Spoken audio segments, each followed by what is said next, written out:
Selamat pagi, Shalom. Kalau kita lihat perjanjian lama itu mulai Kejadian sampai Maleakhi, Tuhan Yesus menyimpulkannya menjadi dua hukum saja. Hukum yang pertama adalah kasihlah Tuhan dengan segenap hatimu, dengan segenap akal budimu, dengan segenap kekuatanmu. Dan hukum yang kedua, kasihilah sama manusia seperti dirimu sendiri.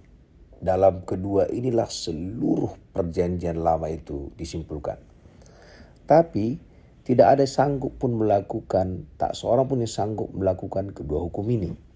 Sehingga Yesus harus datang. Dia harus menggenapi kedua hukum ini. Dan bagi kita di perjanjian baru, hukum ini tadi menjadi gampang. Karena di perjanjian lama, kedua hukum ini harus dilakukan. Tapi di perjanjian baru, hukum ini menjadi buah dari hubungan. Karena dalam buku Galatia dikatakan buah roh adalah kasih. Jadi contoh seperti ini.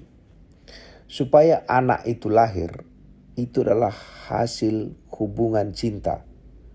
Boleh dikatakan hasil hubungan kenikmatan suami istri, anaknya lahir. Sama, waktu kita menikmati Tuhan, kita puas dengan Tuhan, maka akan muncul kasih. Jadi kasih itu bukan muncul dari penderitaan. Kasih itu muncul karena kenikmatan kita dengan Tuhan. Jadi saya ulangin di sini. Di perjanjian lama kita sendiri harus mengasihi, kita sendiri harus mengasihi Tuhan, mengasihi sesama.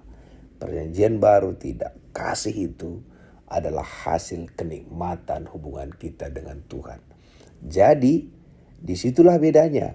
Perjanjian lama dia jadi pekerjaan, perjanjian baru dia jadi buah dari hubungan intim kita dengan Tuhan. Karena itu dalam buku Ibrani dikatakan seperti ini. Marilah kita melakukannya dengan mata tertuju kepada Tuhan.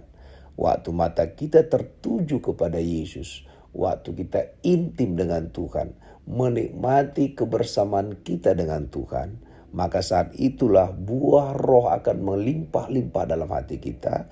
Buah pelayanan akan melimpah-limpah. Dan buah-buah yang lain adalah hasil hubungan kita dengan Tuhan.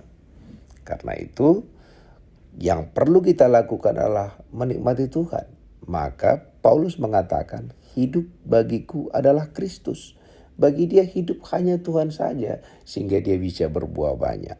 Kita pun mulai pagi ini. Kita itu Tuhan inginkan berbuah.